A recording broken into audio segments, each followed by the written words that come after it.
Good evening to all of you. General aptitude के series में आज हम उन क्वेश्चंस को डिस्कस करेंगे जो कि इस दिसंबर 2023 में पूछे गए थे।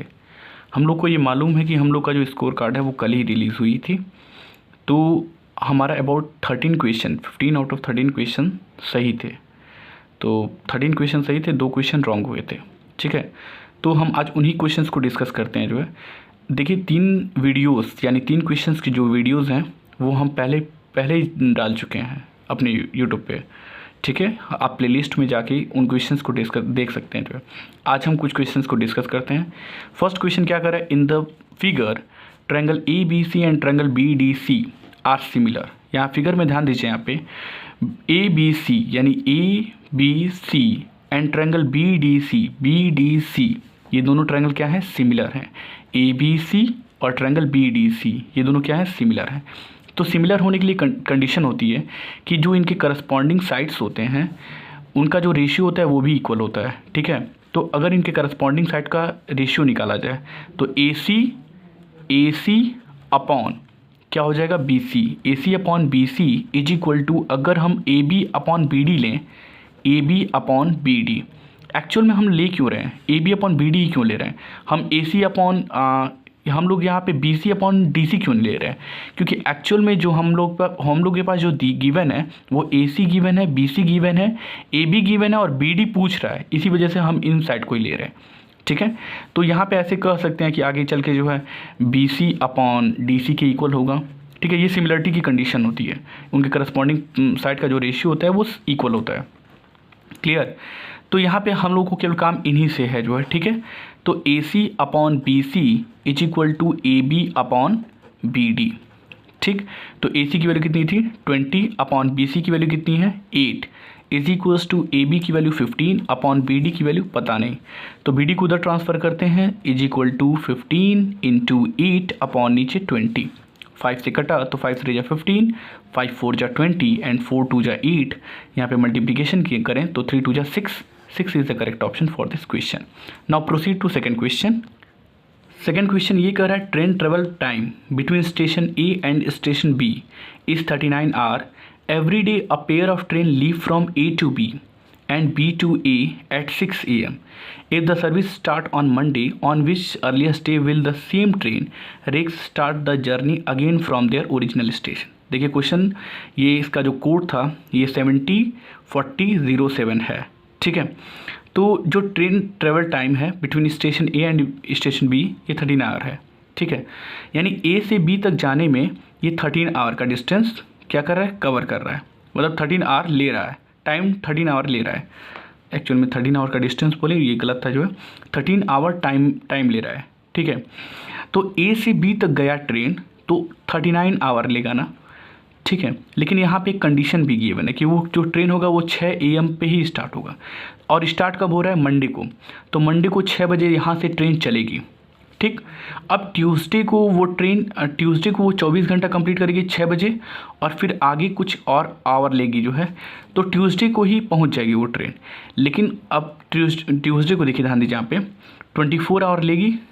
ठीक है, 24 आवर में 6 AM ट्यूसडे का हो जाएगा, तो अगर इसमें से 24 माइनस करें जो है तो कितना बचेगा 5-15, और ट्यूसडे को 6 बजे के बाद 15 आवर और ऐड करिए उसी में जो है, तो वेडनेसडे को किसी टाइम पे पहुंचेगी जो है। अगर हम लोग 6 AM पे 15 आवर और ऐड करें तो 15 चीज़ें 21, यानी 21 कितना हुआ, अगर देखा जाए तो मतलब ट्यूसडे को ही पहुंचेगी, बट एक्चुअल में उसको स्टार्ट कब होगी, वेडनेसडे को वो 6 AM सुबह स्टार्ट होगी। ठीक है, तो किसी एक ट्रेन को जाते वक्त टोटल 2 दिन का समय ले रहा है, तो यहाँ से अब स्टार्ट होगी वेडनेसडे को। ठीक है, वेडनेसडे को 6 AM पे स्टार्ट होगी, तो अब यहाँ पे थर्सडे और फिर फ्राइडे, अब यहाँ से जब स्टार्ट होना होगा उसको तो फ्राइडे का समय लेगी, जो कि थर्ड ऑप्शन क्या है इसके लिए करेक्ट है। Now proceed to second question. Second question ये कह रहा है कि rounding off 4.585000000 to the second decimal place will give. This is very simple question, and this question is I think fourth standard. बड़ा सिंपल सा question है जो है। क्वेश्चन कह रहा है कि rounding off 4.5850000 to the second decimal place. इसका क्या करना है, राउंड ऑफ करना है। इसका कोड क्या था, 74001, ठीक, इसका कोड था। तो इसका राउंड ऑफ करना है और सेकंड डेसिमल प्लेस तक जो है। तो क्वेश्चन क्या कर रहा है, 4, देखिए एक्चुअल में राउंड ऑफ करने का तरीका क्या होता है, सेकंड डेसिमल प्लेस तक करना है ना। तो थर्ड डेसिमल प्लेस को देख लीजिए कितना है, ये 5 है ना। अगर 5 या 5 से अधिक होता है तो ये बगल वाली वैल्यू में इंक्रीमेंट कर देता है। अगर 5 से कम होता है तो कुछ भी नहीं करता, बस 0 0 हो जाता है। तो ये क्या 5 है ना, तो ये बगल वाली वैल्यू में इंक्रीमेंट करेगा। इसकी वैल्यू कितनी हुई, 4.59 इज द करेक्ट ऑप्शन, यानी option number 3 is the correct option. Now second one, question क्या कर रहा है कि क्वेश्चन नंबर 4, यहाँ पे इसका जो कोड था वो 74006, ठीक है। क्वेश्चन क्या कर रहा है, average monthly expansion in rupees incurs by a family. देखिए किसी फैमिली की एवरेज मंथली इनकम दिया हुआ है।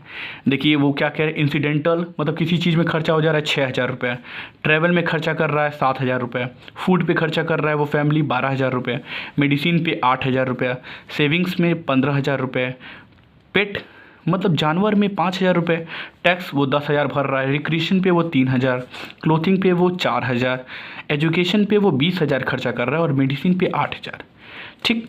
अगर हम लोग सबको ऐड करें, चलिए सबको ऐड करते हैं, तो 15 और 6 21, 21 एंड 7 21 एंड 7 करें तो 28, 28 और 12 40, 48 और 48 में अगर 28 ऐड करें तो 68, ठीक, 68 एंड 68 और प्लस 4, 68 प्लस 4, 68 प्लस 4 72 एंड 72 और 3 75, 75 प्लस 10 85, 85 और 5 90, मतलब टोटल 90,000 जो है उसका टोटल यहाँ पे इसका क्या है, मंथली एक्सपेंशन है।